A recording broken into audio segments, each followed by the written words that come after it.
feel like I feel like that's a moment best reserved for after the race. Right? Yeah. In case it just made me super, I think it kind of energized me. It did make me nervous, but it also kind of energized me.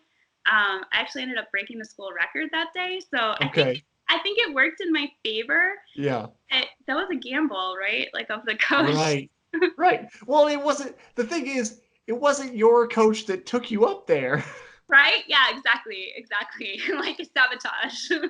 That's why I'm like he doesn't, obviously we just met obviously, but like if you spend enough time with your athletes, like you get a kind of a sense about what energizes them, what makes them nervous.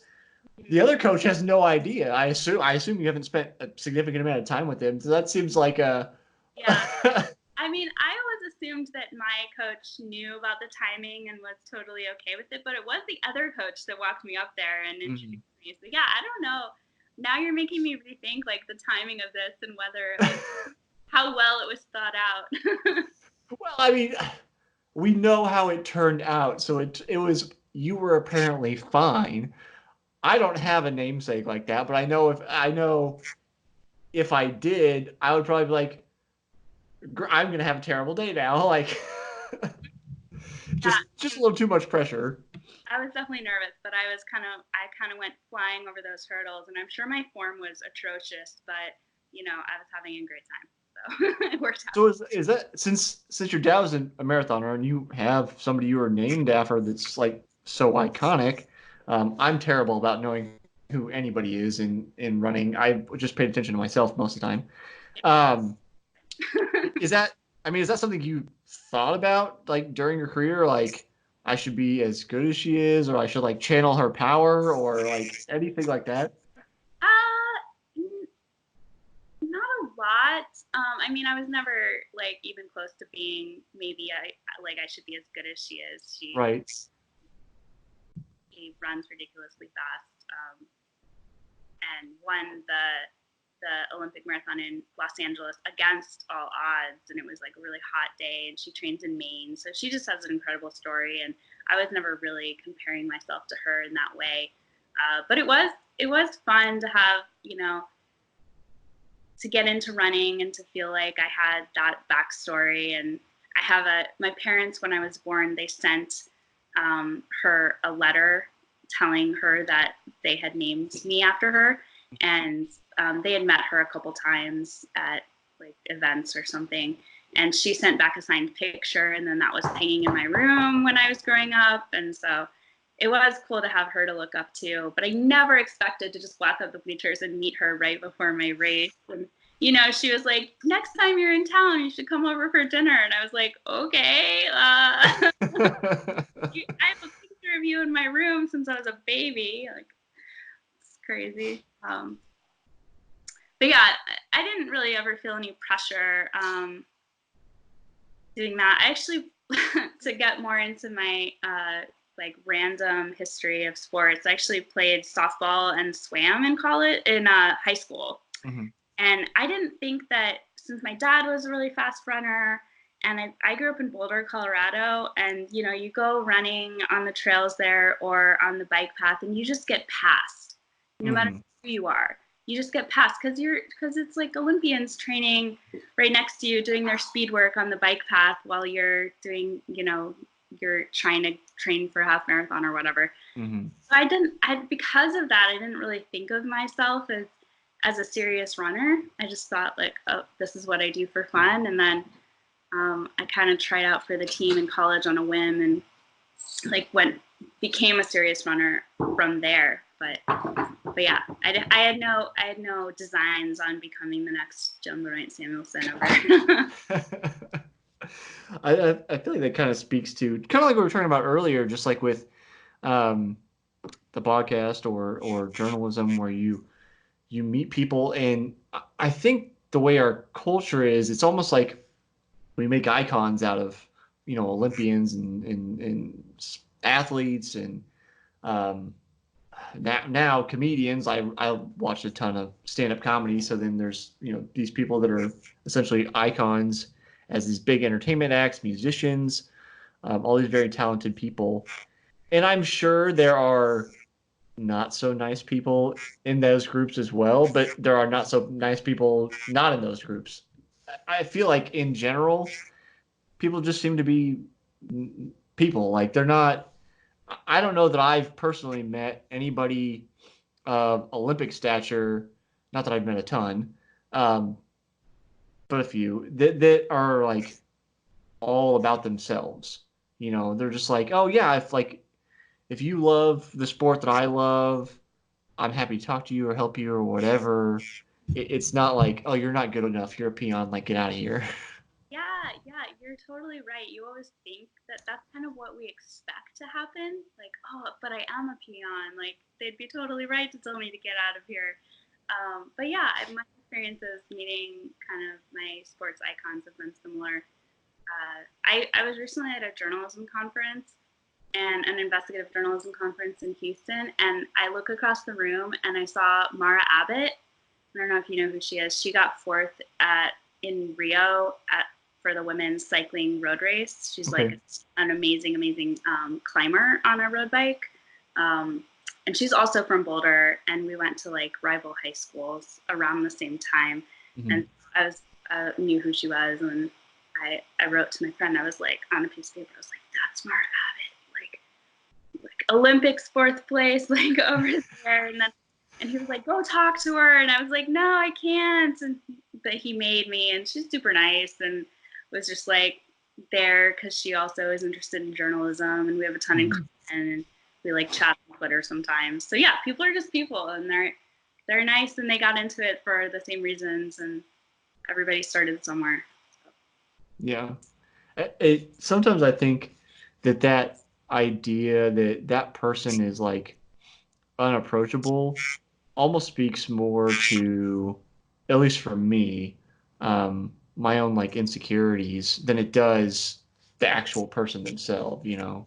Definitely. Because you don't know anything about them, really. Most of the Right. time, you just kind of followed them as a fan. Right. You're just like, they're really fast. Like, by default, they want nothing to do with me. We have nothing in common. And then they're like, oh no, like, I'll talk to you. That's fine. Yeah, and then it's really weird when the tables turn and people come up to you and they're like, "Oh, I watched you race or whatever," and you're like, "Wait." Yeah, right. I kind of had that experience a little bit. I just finished filming a commercial for the company with my friend Brian, who I ran with in college. He's now a teacher at one of the local schools. And this past summer, I had my first ever race win, overall race win. Not a very big race. There was like 100 people there, but it was big for me because I've been racing for almost 20 years. I never won. So I was happy about that, and I went on with my life. Well, so I shoot this commercial with Brian, and then he goes back to work, and I had given him some product that we used in the commercial. I said, take that home. And there's another guy that I'm not familiar with that he works with who knew me from winning that race. It was like, oh yeah, I know him. Like, let him know if he needs somebody to trade with. I'll like, it's just like, what? Like, I I won a small race. Like I'm not anybody important. Yeah, I used to live in a small town in North Carolina on the beach. This is where I had that job I mentioned earlier, where Mm-hmm. my job was to like go catch stingrays and stuff Mm-hmm. for coastal ecology research, and I had to do a lot of random beach stuff for that job. And I ran a lot when I lived there, and they had like this beach run series. And I would go do that and do well usually. And I was at the gym one time, and some random person comes up to me, and this was the first time this has happened to me. So I was like shocked. Random person comes up to me and says, "Oh, I saw you race last week at the beach. Like you did really well." And I was like, "Oh my gosh, people know who I am. They're gonna see me running on the street. What if they see when I have to like duck into the bushes? You know, like, oh God, I'm not anonymous anymore. This is bad." You know, it's like it's almost nice, like you said, nice and bad at the same time. But like even I often talk about this lady, Barb Lindquist, who is one of the first, I'll say, superstars. She would probably hate me saying that. In triathlon for the U.S., she was the first woman to be ranked number one in the world. And so she was in the Olympics in 2004. I was fortunate, although not quite fast enough. Somehow she allowed me to be a part of this group that she coached trying to get college athletes and turn them into professionals. And I remember the very first national championship I was at, she was like showing me how to use elastic tubing to warm up for the swim because it was too cold to get in the water. As she walked away, some guy came up to me and was like, "Is that Barbara Lindquist?" And I'm like, "Yeah, it is." But it's like, so like she's this huge person and people know who she is, but at the same time, she doesn't like get accosted when she goes to races. You know what I mean? Like it's just like kind of like you with Mara, just whispering in the corner, like over there. Yeah, because you don't want to bother them. Like if you really look up to someone, you don't want to pester them. I think most people don't. Some people do, maybe. Yeah, yeah. We'll jump back because you've got a lot going on with kind of what you're doing now, what you've done with your journalism. Um, as kind of a general question, I like to ask this, especially, I think it's especially pertinent for you because, like you said, when we got going, it's like if nobody hears about what you're doing, then are you really making an impact? And that's part of what I like about talking to people like you is that there are some people that are deeply engrossed in research and then have really no way to present it to the public. You obviously get bigger platforms than talking to me, but you understand kind of the importance of it. So what I always have trouble with, sometimes personally, but just in general, trying to advise this is how do you sort bad science from good science, bad research from good research, and kind of dealing with all the sensationalized headlines to distill that down to like what's really happening, what's important to focus on. Yeah, that's a good question. So usually, if something is really seems like something you've never heard before and it's just groundbreaking and totally unimaginable, it's maybe suspicious, like you should be suspicious of it.